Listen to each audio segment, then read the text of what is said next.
welcome back. Rick from Rick's RC and More. I got the DDT-7 from the 30 degree north truck, basically in front of me here. It's been a popular segment on my videos. What I want to do today is that you have the wire for the kill switch kind of runs down under here. It's around this heated pipe. So what I'd like to do is I got this. This is like a heat tubing, like heat protection tubing.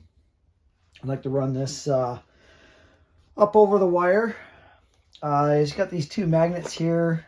Obviously, it's not going to fit over that, I don't think, but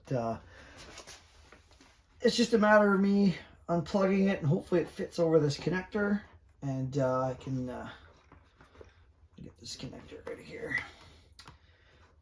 Yeah, there's some clips that for wiring right here that I routed this on. Yeah, so and I got it going underneath. Let's just see. Oh, perfect. I was hoping I wasn't going to have to disconnect a lot of stuff to feed this on this wire. Getting it around might be a bit of a challenge. I got this. This came with a heating element at work. It came with two of these sleeves, and I only needed one. I'm sure you can probably get this stuff maybe local hardware stores, maybe not. Maybe Amazon's got it. I never really looked into it. It's just something that I personally come across and at my work, and thought, well, that'll be great to run it over this wiring just to help protect it from the heat coming off that pipe. The hardest part's going to be just getting my fingers in here. I might have to take the pipe off. We'll see. Should be able to work it up here. Oh yeah. I probably had my head in the way the whole time here, but so you can see down in here, there's that magnet. It's probably not going to fit over, but I have it down here and running up to the connector here. So that was a good length, perfect length for that. You can see it in there. I'm not sure how far away that magnet is there. That helps the engine noise, the pitch of the motor, basically messing with the electronics. I'm not sure. I can't really move it up anymore. So I want, if I put it right up flush to here, then I'm not going to be able to get this to flex down into the way of the drive shaft and keep it away from the heat of the motor. But this will help, definitely help.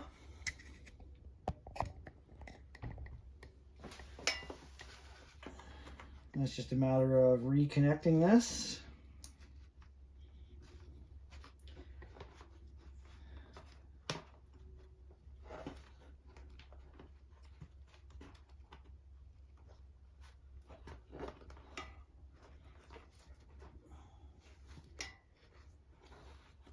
If I get this to hook back up in there we go.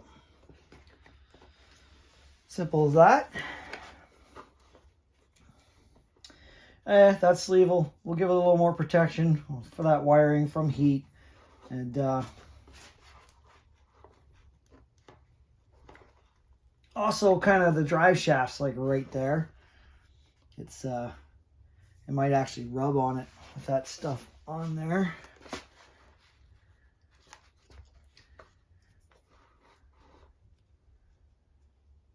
My other option would be to route this differently.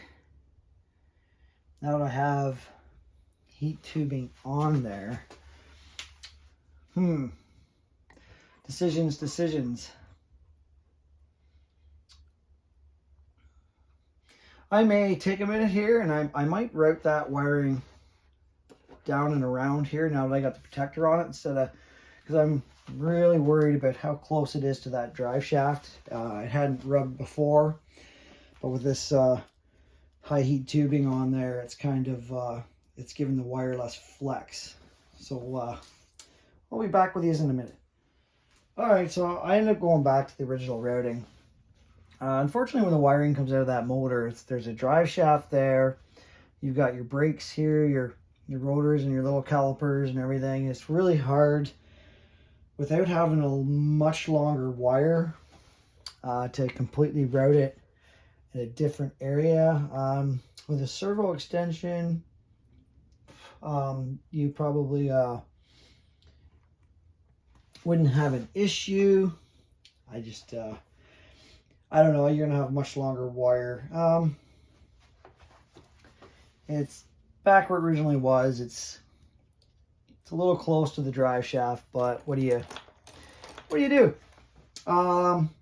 This vehicle here, this by far made some of my most popular videos because there's not a whole lot of information out there on these trucks.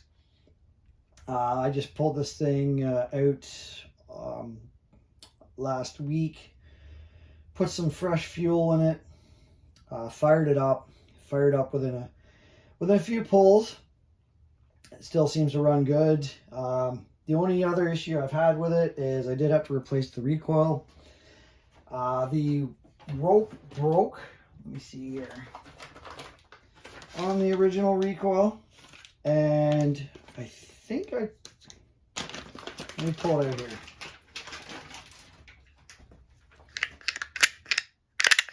Yeah, so through my own fault, I fixed the rope, but there's something I've messed up putting this thing back together. Yeah, I don't know what I did. I've kept it for parts. You can see there is some pretty good wear on the dogs on that. So kept it for parts. Got one off of Amazon that fit perfectly. Whether it lasts any longer than the one that came on that motor, I don't know. But yeah, if you've been following the videos on this truck, I got some run videos. I have the video where I installed the dynamite kill switch on it. It's been a good truck in my opinion. Like I said, other than the recoil, one of these little adjusters, this one here, it's really cheap aluminum on those. I stripped it out. I just drilled it, tapped it, put a bigger grub screw in it. That's a quick and easy fix for myself. If you're handy at all, you wouldn't have any issue there. I think as far as parts for these go, I think I'm going to be kind of limited to eBay. Tires and stuff, I'm sure you can probably get off Amazon, or 5T stuff should fit it. It's a 5T clone. I'm not sure if everything fits or not, or if, that's something I'll have to tackle as we go. But, I've had some incidents with this truck where it's kind of bounced off the front and rear bumpers, stuff like that. And it's held up. It hasn't broke any plastics, none of the aluminum shock mounts or anything. The shocks don't leak. It's been a good truck. For the sake of saving probably anywhere from $500 to $600, purchasing one of these over the Losi 5T, I definitely recommend these. My biggest thing is it comes with the tuned pipe, whereas your Losi 5T, if you buy them brand new, it's got the chainsaw style muffler on there, weed whacker muffler, whatever you want to call it, a little boxy. And I know the biggest complaint with the Losi 5T guys when they buy them is right out of the gate, to get the performance you want out of the motor, you're buying a pipe. The pipe for the Losis, those things are like over $300. The price of this stuff just continually seems to go up. I'm glad I purchased this truck, about a year ago. I'm Canada. This is Canada, so that's all Canadian dollars. You know, if you're on here and you're like, oh well, I can get a Losi pipe a lot cheaper than $350, $300. Yeah, that's just it's the price we pay up here. Our dollar isn't valued the same as an American dollar, so buying that stuff, you're paying more money for it.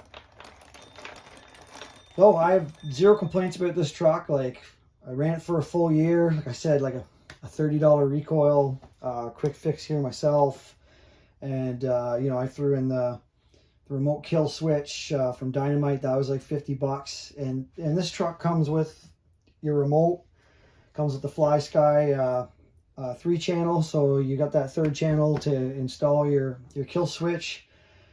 Good to go. Comes with the battery for here, everything, right? You get basically an RTR truck. You're adding fuel and oil to it, and you're up and going. Whereas that Losi being already about $500, $600 more for the truck alone. If you're new to this, you wanted to go right to 5th scale gas powered, you're gonna have to buy a radio. You're gonna have to buy some of the Losis might come with a receiver if you're planning on running a Spectrum system. I think, don't quote me on that. I think they do have some that are like a bind and drive, and I think they're around $2,200, $2,300 Canadian to buy the bind and drive. And yeah, so you have to have a radio. So if you're new to the hobby and you just think, oh, I want to go right to the big stuff, you know, you got a nice open area to bash it. I'm trying not to go on too much of a ramble here or a rant of any type. You know, again, to me, you can't lose with this. If you got a little bit of know-how, a little bit of do-it-yourself ingenuity, you maintain your own vehicles, that type of stuff, and like minor stuff like stripping a screw, replacing a recoil, you know, it is what it is. And the other big sell point on these two, obviously, is this body. These bodies, guys with 5Ts buy these bodies because it's basically a Rubbermaid material, like a Rubbermaid garbage can. It's really, really flexible. It's good, thick stuff. Yeah, it just takes the abuse, right? It's like a Rubbermaid garbage can. You can kick it and throw it, and it takes it. So that's a lot of selling features to me for a lower price and a ready to run truck right out of the gate. And I don't know if the Losi 5T body clip systems are the same as this or not, but you know, insert those pins at the back and everything just seems to line up. You just toss your body pins in and you're good to go. And like I said in my previous videos with this truck too, I'm sure the 5Ts are the same. They give you, it comes with a funnel long enough you could unscrew your gas cap here, top off your fuel without taking the body off. You can access your stop button, you can access your recoil through here, start the truck up. No need to take the body off to get it up and running. I mean, pull this thing out. If you got gas in it already, it's just turn on your remote, reach in, turn your switch on, start it up, and away you go. So I'll continue to keep everybody updated on any issues I have with the truck, if any, anything I've replaced. Like I said, it's a great working truck. Check out my other videos on this truck. There's some running videos, and it's loud. If you got neighbors or a close proximity that don't like noise, it's probably not the way to go. But they do have electric versions of these available as well. The Losis, they have electric versions as well. It's just that price difference. I don't have any experience, obviously, with an electric version of these, because you're going to talk, and I imagine they're probably 6S, maybe up to 12S. I don't know what they put in them for the power systems, the electrics, but they're probably powerful, quick trucks too. Anyhow, everybody, get out and enjoy your RCs.